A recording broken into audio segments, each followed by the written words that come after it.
वालेकुम, मेरा नाम अहमद शराज है and welcome to K-Trade weekly sales ideas.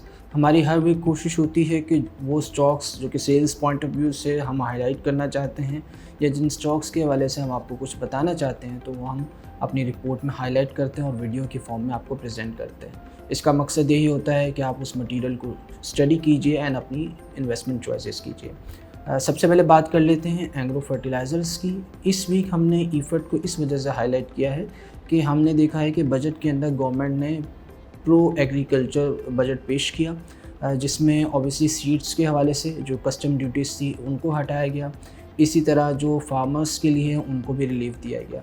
सो यही वजह हमें लगता है कि ये जो सेक्टर है एग्रीकल्चर का, इसमें हम देखेंगे कि आगे जाके डिमांड जो है वो बेहतर होना शुरू होगी और एग्रो जो है वो इसमें एक इंटेग्रल प्लेयर है।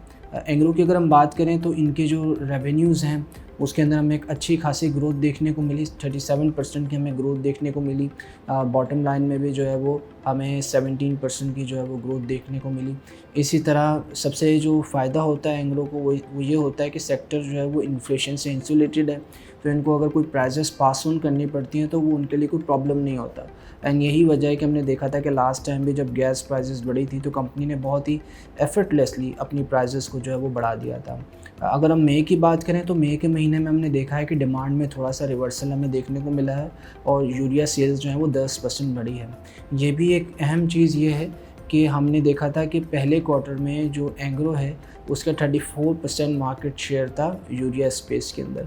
सो अब हम देख रहे हैं कि बजट जो है वो आ गया है एंड इसका नियर टर्म में एक पॉजिटिव इम्पैक्ट होगा, तो मोस्ट लाइकली आगे जाके भी सेल्स बेहतर होना शुरू हो जाएंगे। ईफर्ट को यूजुअली लोग अपने पोर्टफोलियो में डिविडेंड पेइंग स्टॉक के तौर पर ले रहे होते हैं, बिकॉज हर क्वार्टर में मोस्टली डिविडेंड आ रहा होता है और अच्छी 14 से 15% की इसकी डिविडेंड यील्ड बन रही होती है। लास्ट क्वार्टर में भी देखें तो ₹3.5 का डिविडेंड आया था।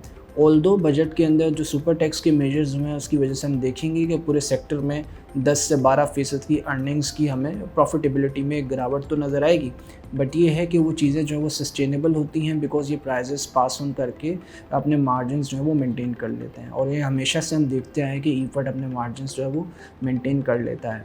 सो हाईलाइट करने का मकसद यही था कि इस स्टॉक को आपके पोर्टफोलियो में एज अ डिफेंसिव स्टॉक होना चाहिए बिकॉज एक तो अच्छी डिविडेंड यील्ड है और दूसरा जो है वो इन्फ्लेशन से काफ़ी हेज्ड है।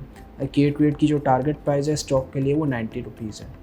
इस वीक हमने जो दूसरा स्टॉक हाईलाइट किया था वो हब पावर कंपनी है। हब पावर कंपनी पाकिस्तान की लार्जेस्ट IPP कंपनी है। हाईलाइट करने का मकसद यही था कि पिछले 9 महीने में जो हब की परफॉर्मेंस है वो बहुत आउटस्टैंडिंग रही है। हमने देखा है कि 9 मंथ्स में जो रेवेन्यू है वो ऑलमोस्ट जो नेट प्रॉफिटेबिलिटी है वो 57% जो है उसमें हमें इजाफा देखने को मिला। रेवेन्यूज़ में भी 26% ईयर ऑन ईयर बेसिस पर हमें इजाफा देखने को मिला। जो इजाफा है वो मेनली एट्रीब्यूटेबल है PKR डेप्रिसिएशन की वजह से, बिकॉज कंपनी बेनिफिट करती है PKR डेप्रिसिएशन से। सेकेंडली ये है कि कंपनी के जो मेनली प्रोजेक्ट्स लगे हुए हैं वो CPEC के तहत हैं। सो ऑब्वियसली जो थोड़ा बहुत इनका सर्कुलर डेट में पैसा फंस भी जाता है तो वो भी इनको इवेंचुअली मिल जाता है। जो इनके थल नोवा और थर एनर्जी के प्रोजेक्ट्स हैं वो भी कंपनी की प्रॉफिटेबिलिटी में कंट्रीब्यूट कर रहे हैं। फिर इसी तरह जो सिंध कोल का प्रोजेक्ट है वो भी FY24 से हम देखेंगे वो भी इनकी प्रॉफिटेबिलिटी में जो है वो एक इजाफा करेगा डिविडेंड्स की फॉर्म में। सेकंड चीज़ जो हब को मुमताज़ करती है बाकी कंपनियों से वो इसकी एक कंटिन्यूस एक्सपेंशन। हमने देखा है कि मुख्तलिफ जो इनके जॉइंट वेंचर्स हैं, चाहे वो CPEC के तहत हों या चाहे वो इंडिपेंडेंट हो, वो एक्सपेंशंस कंपनी कर रही है और अपनी जो रेवेन्यू की स्ट्रीम लाइन्स हैं उसको वो बढ़ा रही है। एक चीज़ जो नोटेबल है वो ये है कि इंटरनेशनली कोल की प्राइसेस जो हैं वो गिरी हैं, तो ऑब्वियसली इसका जो है वो हब को फ़ायदा होता है बिकॉज कोल उनका एक बेसिक जो है वो रॉ मटेरियल है। सो इससे ऑब्वियसली जो उनकी वर्किंग कैपिटल की रिक्वायरमेंट है उसमें उनको एक सेविंग होती है। हब की हमेशा से बम्पर डिविडेंड जो है वो यील्ड रही है। यूजुअली हब के जो डिविडेंड्स आते हैं वो काफ़ी बम्पर अमाउंट्स में आ रहे होते हैं। लास्ट अगर हम पिछले 3 इनकी अनाउंसमेंट्स देखें तो उसमें अराउंड ₹24 का डिविडेंड दिया है, तो करंट प्राइस से अगर हम कंपेयर करें तो 37% की यील्ड बनती है। ऑल्दो दैट्स हिस्टोरिक, बट आगे भी हम देख रहे हैं कि FY24 में तकरीबन 25% के करीब इनकी एटलीस्ट डिविडेंड यील्ड रह सकती है। सो हाईलाइट इसलिए किया है कि एक तो जो PKR डेप्रिसिएशन है वो इसको सपोर्ट करती है, दूसरा ये कि रिसेंटली गवर्नमेंट ने इलेक्ट्रिसिटी टैरिफ्स इंक्रीज़ किए हैं, तो जो सर्कुलर डेट के मामला थे उसको भी हम देखेंगे कि वो मामला जो है वो रेजोल्यूशन की तरफ जा रहे होंगे। स्टॉक तकरीबन 10% नीचे आया है अगर हम मई से कंपेयर करें। सो ये अच्छी अपॉर्चुनिटी कि ऐसे वक्त में जबकि स्टॉक नीचे ट्रेड कर रहा है तो इसको आप बाय कर सकते हैं। सो ये थे हमारे दोनों स्टॉक इस वीक के, जो हमने ईफर्ट की फॉर्म में और हब पावर की फॉर्म में हाईलाइट किए।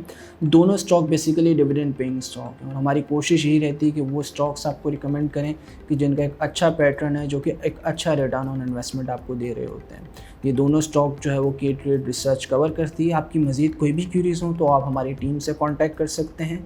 इसके अलावा हमेशा कोशिश करें कि जिस भी स्टॉक में आप इन्वेस्ट करें उसमें प्रॉपर रिसर्च करें, कंटेंट पढ़ें और कभी भी जो भी आप इन्वेस्टमेंट चॉइसेस हैं वो इन्फॉर्मेशन और रिसर्च पैक हो।